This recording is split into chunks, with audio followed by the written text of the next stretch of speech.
Boats. Now, Mr. Kamo, could you please tell me? Okay, so in our economy, major thing that will be affected would be inflation. There is worry that there will be increase in goods and services, and rightly so. I mean, a lot of people right now, you're getting your phone, you're most likely, or I wouldn't want to absolutely say, but most likely you are getting your fuel at a black market rate that is more than the actual rates that this fuel is actually being sold for at the filling stations, right? And that would, trickle down into business production, and that will ultimately affect the cost of producing goods and services. And that would mean higher prices for goods and services as an economic implication, right? And it also means that the government, being the fact that they're trying to get new oil, new fresh shipments of oil, it means that the government will be spending a premium just to bring the right quality of oil back to the country. And because of the fact that there's this crisis going in the economy right now, and they need to spend more on shipping so that they make sure that these things are brought into the country as quickly as possible, so that they can mitigate against this crisis. So definitely, government spending is going to increase. Another thing we should be looking at is ultimately productivity in the nation. When you are spending long hours in the filling station, and you're not able to get jobs or work done in your respective organizations or whatever, or the business you're doing, then your productivity is affected for the day. I mean, for example, I spent about, maybe 5-6 hours in the filling station about 2-3 days ago, and that whole afternoon I wasn't able to do any work, right? So that affected my productivity, and that's the same reality for every other Nigerian. But what do you think soon? Because they're promising us that something will be done soon. What do you think they mean by soon? How soon is soon? I can't necessarily comment on that, but I'll say I think the Minister of State for Petroleum stated that the fuel prices will be ending in a few days' time, and I guess right now, being the fact that they are our source of information, right, we have to take them for what they're saying. So hopefully that the fuel prices actually ends in a few days. Okay, they said once that Nigerians were the happiest set of people on the surface of the earth. In the last few days, I haven't seen very happy Nigerians around. I mean, I've seen angry Nigerians. I've seen Nigerians screaming at each other. I've seen Nigerians trying to shortchange one another, at the filling stations. The filling stations attendants trying to just fleece you. Just fleece you, and I'm beginning to wonder now it's not only from the top. I think the crisis in this country is about all of us. But that's not where I'm going. Ordinary, the Russia and Ukraine issue has been linked to some level of what's happening. Ordinary, we should be benefiting from economic and trade sanctions on Russia by most countries in the world. Now, should we be looking forward to any of such things right now? Actually, no, because the reason is because the level of investments that we put into the sector, that should translate to us benefiting to it. And so far, like you rightly said at the beginning of the program, we're importing refined oil, we're exporting crude oil, and the price of crude oil now is is trading at record highs. And being the fact that the price of crude oil is trading at record highs, you should also expect that the price of refined oil or shipping back into the country should be also at record highs. I think yesterday, although I've not confirmed it because I haven't been to the filling station yet, the price of diesel went up above 500 naira per liter. And this trickles down back to the average Nigerian. Although the government is getting more revenue in terms of exporting crude oil at very, very good prices, they are also importing and spending at a record amount of level. So that's, we're not getting that economic prosperity that we should be getting from this situation. Well, people will say that, we're always whining, Nigerians are always complaining. Okay, let's for a moment pretend that we don't know what to do to buffer this spate of severe suffering by the Nigerian populace. Could you advise us, please?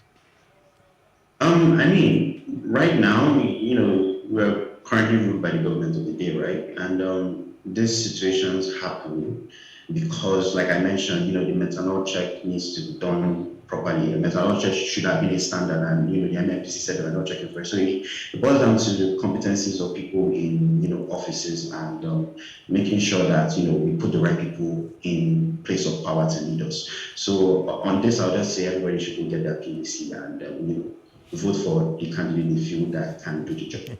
Okay. Okay, at the end of the day, everything comes to, the elections and who you vote in eventually to represent you and to lead the country.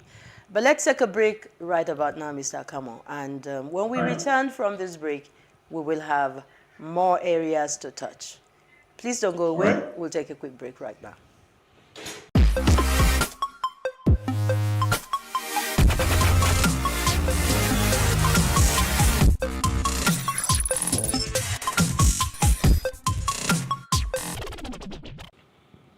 Hello and welcome again to Tech Talk. On today with John and Ellen, I am here to tell you ways you can build an active online presence for your business and quadruple, in short, times 10 your business in no time using social media, using digital marketing techniques. Now, many people, when they employ a social media manager, it's actually funny. They expect the social media manager to do the magic and transform their business and make it like, oh, we're making 100K sales before we hired you. After we hired you, we should be making 10 million worth of sales. Now, I mean, social media managers are not magicians, Now, social media managers can help boost your online presence. Yes, they can come up with a content strategy for you, content marketing strategy, a video marketing strategy. They write your copies. They can, help you beef up your social media. They post regularly. But that might not automatically translate to sales. The reason is because, their job is to draw the people to your store. Let's say you have a physical store, a restaurant, a fast food, a fashion house, whatever you sell, and you have an Instagram page or a Facebook page or a Twitter page, then you hire a social media person to just handle that aspect of your business. Now, the thing is this, what they can do is to help you draw foot traffic into the store, by creating posts that let people know maybe your location, let people come into your store. But you see, as a business owner, it's still your duty to sell. And there are a lot of variables when it comes to the actual sale. So the social media manager has provided the leads, they have come to the store. But now, how is your customer service? Your customer service can turn them off, can turn them away. How do you have that product at that particular time? Let's say they came to buy a particular type of makeup, at that particular time, do you have it? Oh, we're out of stock, or we don't have that anymore, or we don't sell it. That is not the fault of the social media person. The third reason can be that maybe when they came to the store, they were a bit disappointed because, like, we social media managers, we content managers, we know how to hype products, how to hype services, how to hype.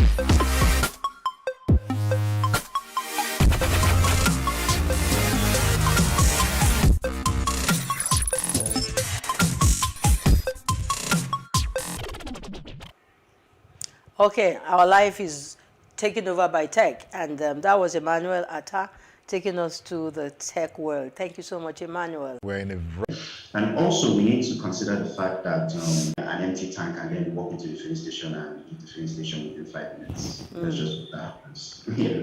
Okay, so let's pray that happens, because a lot of people are crying that those who have brought us here should be held, should be brought to book. We hear that a lot, but we never really get to the end of the situation. We hope that this does not stop with, people in high places and those who are responsible to ensure that this does not happen again, really take it to its conclusive point. Yeah. All right, so for a country that is largely dependent on oil, what should we do right now, moving forward, so that we avoid total collapse? When you consider the ripple effect, it's not just the queues in the filling station. You're looking at the psyche of the Nigerian. You're looking at the health, impact of this. Is not only that the finances and the economy has been, played with, but so much has happened to Nigerians in the last 3-4 weeks. What's the way forward? In Nigeria, like ExxonMobil, that are trying to stop playing Nigeria, supply has been bad. So how am I going to? I mean, quite frankly, I think we've been pushed to the. We've been pushed. Will our Beyond resilience the still words. hold on? Well, I mean, I would say this. I would say yes, because at the end of the day, Nigerians are known for their grits and always surviving any situation that's thrown at us. I mean, look at the instance of when, fuel price increased from 65 naira, we protested, by the end of the day, we adjusted, and then to the situation we're seeing today, we're queuing up at fuel stations and all that. I feel that Nigerians will always persist in the face of,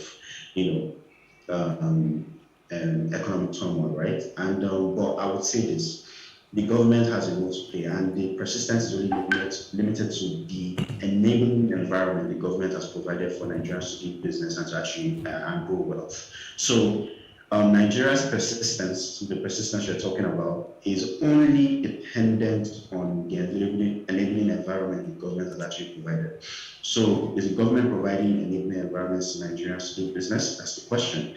But if you're looking at figures, foreign direct investments foreign direct investment coming into Nigeria in 2021 was around $619 million. This is the lowest on record. So it means that the growing insecurities, foreign investors are seeing the growing insecurities in our nation. They're seeing the inflation rate, they're seeing the exchange rate crisis that we're facing, and they are more or less skeptical about investing in our nation. And this false crisis that we're seeing isn't helping the situation at all. Okay. This is cement, right? So yeah.